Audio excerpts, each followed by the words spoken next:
हे friends, आज का जो टॉपिक है वो है ग्रामर ट्रांसलेशन मेथड। इसके पहले वाले वीडियो में मैंने डॉक्टर वेस्ट मेथड के बारे में बताया था, जिसमें मैंने डिफरेंट अप्रोच क्या होता है, मेथड क्या होता है और टेक्निक क्या होता है। आपने उम्मीद है कि आपने उस वीडियो को देखा होगा। उस माध्यम से इसको हम कोरिलेट करेंगे। आज का जो टॉपिक है उसको हम कोरिलेट करेंगे। तो जो ग्रामर ट्रांसलेशन मेथड है, इसको हम क्लासिकल मेथड भी कहते हैं और ये सबसे ओल्डेस्ट मेथड है। ये टॉपिक शुरू करने से पहले पहले मैं आपको बता देना चाहता हूँ कि लैंग्वेज लर्निंग किस किस फेज में चलती है। पहला अगर हम बात करते हैं लैंग्वेज तो लैंग्वेज को मैंने 3 सेक्शन में ग्रेडिंग किया है, L1, L2 and L3। L1 जो होता है, लैंग्वेज 1 जो होता है, ये आपके मदर टंग को कहा जाएगा या आपकी जो नेटिव लैंग्वेज होगी। नेटिव लैंग्वेज या मदर टंग चाहे आपकी भोजपुरी होगी, चाहे अवधी होगी, चाहे ब्रज होगा, what ever it may be, जो आप लैंग्वेज आपकी जो मदर टंग है वो आपकी लैंग्वेज 1 में आएगी। इसको हम लैंग्वेज 1 को बोली भी बोलते हैं। दूसरा जो L2 जो लैंग्वेज 2 है, ये आपका जो है एक लैंग्वेज 1 के बाद जो स्टैंडर्डाइजेशन लैंग्वेज का होता है। आप जब स्कूल में जाते हैं या आप सोसाइटी में जहाँ जाते हैं, एक हायर सोसाइटी में जाते हैं, तो वो लैंग्वेज 2 है। हम अगर बात करें यहाँ पे हिंदी भाषी एरिया में, तो लैंग्वेज 2 जो है वो हिंदी खड़ी हिंदी को बोलते हैं। और प्रांतों में देखेंगे तो बंगाली होगा, मराठी होगा, उड़िया होगा, तो ये L2 होगा। फिर दूसरा जो L3 जो होता है, दैट इज लैंग्वेज 3। ये आपका जो टारगेट लैंग्वेज होता है। जो टारगेट लैंग्वेज मीन्स जो लैंग्वेज को आप सीखना चाहते हैं। तो यहाँ हम इंग्लिश की बात कर रहे हैं। इंग्लिश को हम टारगेट लैंग्वेज के रूप में लेते हैं। क्लियर? और ये पूरी प्रक्रिया जो है लर्निंग की है, लैंग्वेज लर्निंग की है। तो इस दृष्टिकोण के साथ हम आज जो है इस ग्रामर ट्रांसलेशन मेथड को समझेंगे। जैसा मैंने बताया कि ग्रामर ट्रांसलेशन मेथड जो सबसे पुराना मेथड है और बहुत ही क्लासिकल मेथड है। इसमें क्या होता है कि ये एक ऐसा मेथड है जिसमें हम टारगेट लैंग्वेज या फॉरेन लैंग्वेज को सीखा जाता है। और कैसे सीखा जाता है, जैसे नाम से ही स्पष्ट है कि grammar and translation. That means कि हम उसके ग्रामर को समझते हैं और उसको ट्रांसलेट करते हैं, और उसको पढ़ते हुए भी हम जो टारगेट लैंग्वेज को सीखते हैं। 1500 सेंचुरी में जो है इसका जो यूज़ किया गया था वो लैटिन और ग्रीक लैंग्वेज को सिखाने में किया गया था। 1500 century, quite old, that is why it is called oldest method. India में भी इसको हमने बहुत ही आसानी से एक्सेप्ट किया है। इसलिए एक्सेप्ट किया बिकॉज हम जो हमारा जो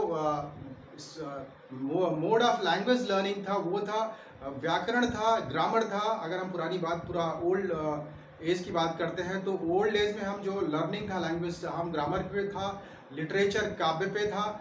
इस आधार पे हमने जो है संस्कृत और पर्शियन पुरानी जो क्लासिकल लैंग्वेज है उसको सीखा है।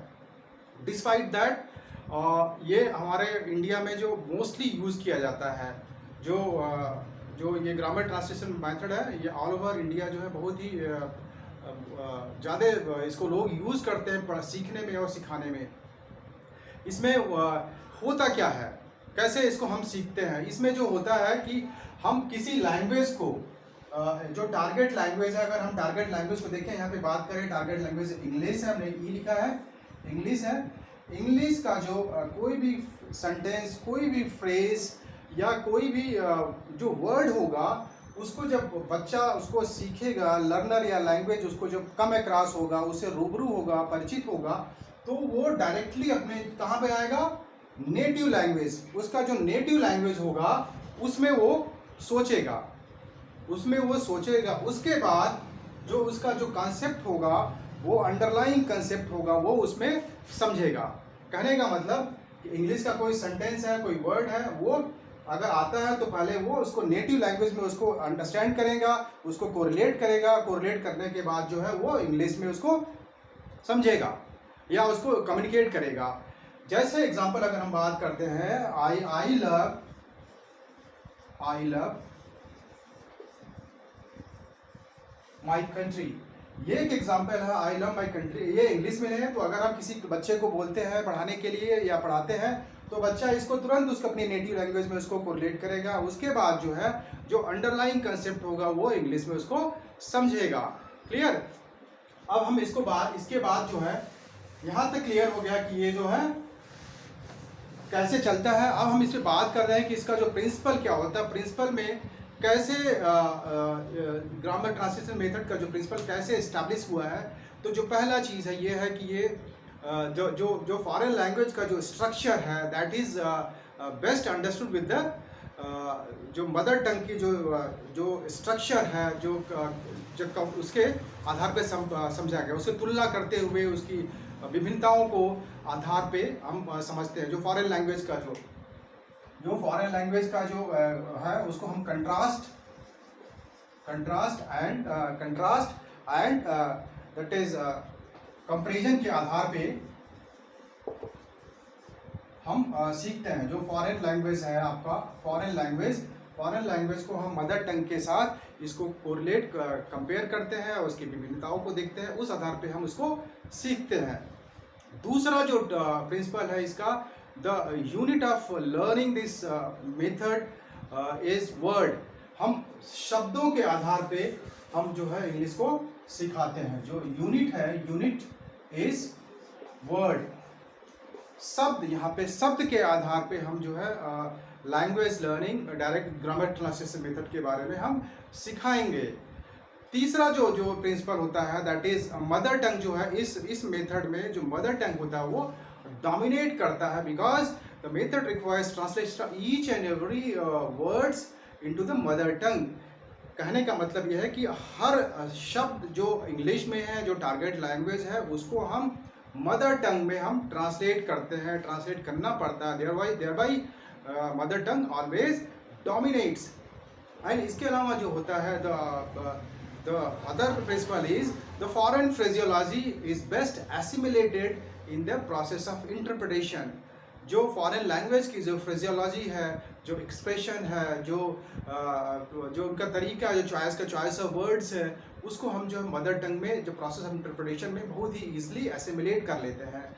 ओके, तो ये तो इसका जो होगा यहाँ ग्रामर ट्रांसलेशन मेथड का जो प्रिंसिपल हो गया। जो हम बात करते हैं कि इसकी एडवांटेज क्या क्या है। एडवांटेज में हम देखते हैं, एडवांटेज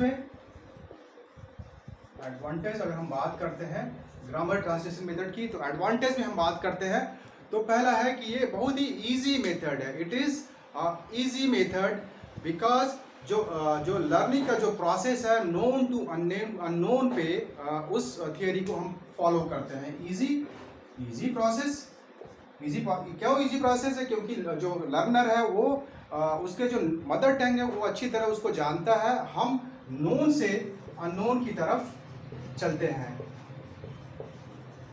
तो ये बच्चे के लिए और लर्नर के लिए बहुत ही आसान होगा सीखना।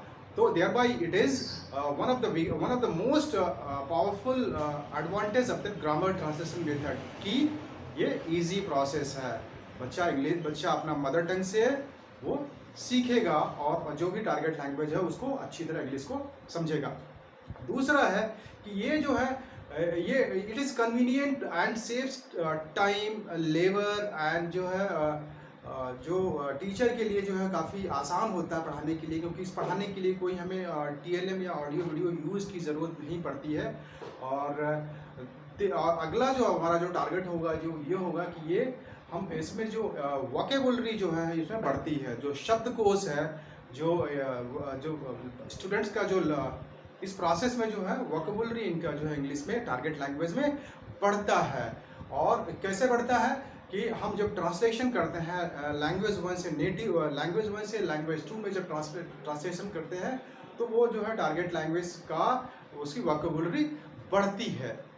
और इसका क्या होता है कि इसको हम इसका जो अगला जो एडवांटेज होगा कि हम ये बड़े क्लास में भी हम इसको यूज़ कर सकते हैं। बड़े क्लास में भी हम इसको जो क्राउडेड क्लास में भी हम इसको यूज़ कर सकते हैं। इसके अलावा क्या होगा कि हम जब हम इसको पढ़ाते हैं तो जो इसकी जो फ्रेजियोलॉजी होती है, the phraseology of foreign language can be best understood by the translating into mother tongue. जो इसका जो फ्रेजियोलॉजी है, जो जो फॉरेन लैंग्वेज की जो फ्रेजोलॉजी है उसको हम जब ट्रांसलेट करते हैं तो मदर टंग में हम इसको ईजिली हम समझ सकते हैं।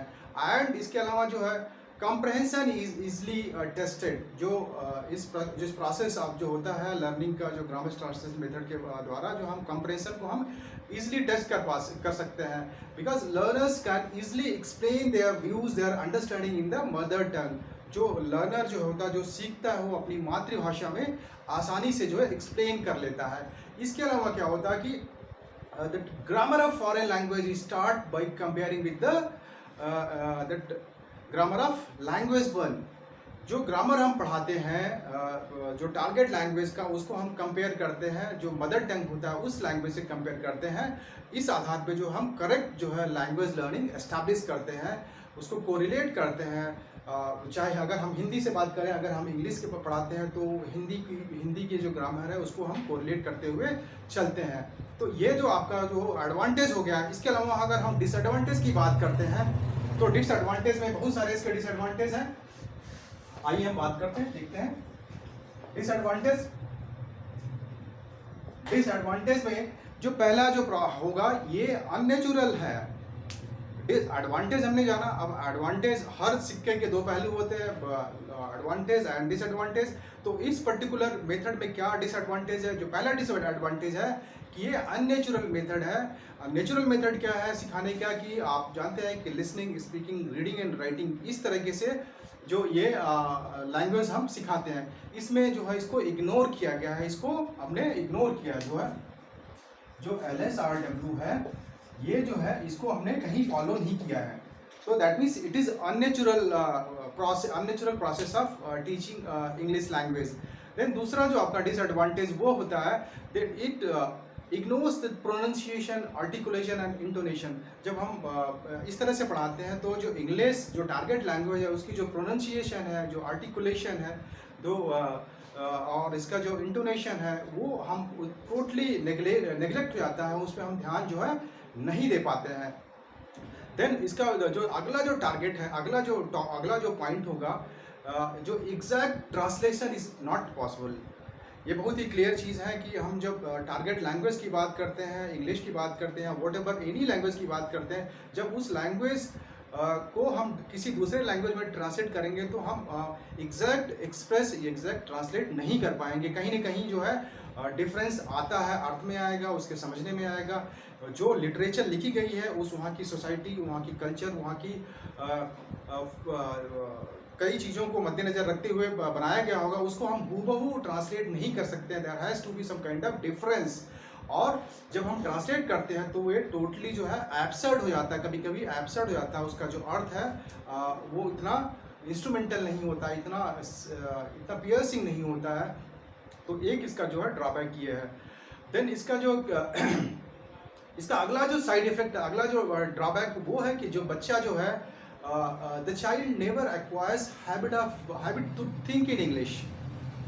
जो बच्चा है वो कभी जो हैबिट, जो इंग्लिश में सोचने की जो हैबिट बनती है वो कभी डेवलप नहीं कर पाता। क्यों नहीं कर पाता है? क्योंकि उसके पीछे क्या हो, पहले वो मदर टंग डोमिनेट्स करती है इस थियरी में, हर चीज़ वो मदर टंग से ही कोरिलेट करता है वो। तो जो लिंकिंग है मदर टंग L1 से L2 की तरफ चल रही है, L1 से L2 की तरफ चल रही है, जो मदर टंग से इंग्लिश की तरफ चल रही है। तो जो करेक्ट जो नॉलेज है इंग्लिश में उसकी नहीं हो पा रही है। And apart from that it is uninteresting क्योंकि ये जो टीचिंग मेथड ये बहुत ही डल है, मैकेनिकल है। इसमें कोई TLM का यूज़ नहीं होता, टीचिंग लर्निंग मटेरियल का यूज़ नहीं होता, कोई एड्स का यूज़ नहीं करते हैं हम। और English as a living language sometimes it turns into the dead language. तो ये एक बहुत ही अनइंटरेस्टिंग प्रोसेस है, अनइंटरेस्टिंग मेथड है। इसके अलावा जो है इस पर्टिकुलर मेथड में जो है स्टूडेंट जो होता है, लर्नर, वो पैसिव मोड में रहता है। ही always remains in the passive mode because that जो टीचिंग लर्निंग का प्रोसेस है उसमें वो एक्टिव ज़्यादा नहीं रहता। उसका टीचर ही, जो टीचर है, जो ट्रेनर है, वो मोस्ट ऑफ द टाइम वो एक्टिव रहता है। वो तो एक पैसिव लिसनर की तरह काम करता है। तो दोस्तों ये वीडियो है और अगला जो वीडियो होगा वो आपका जो है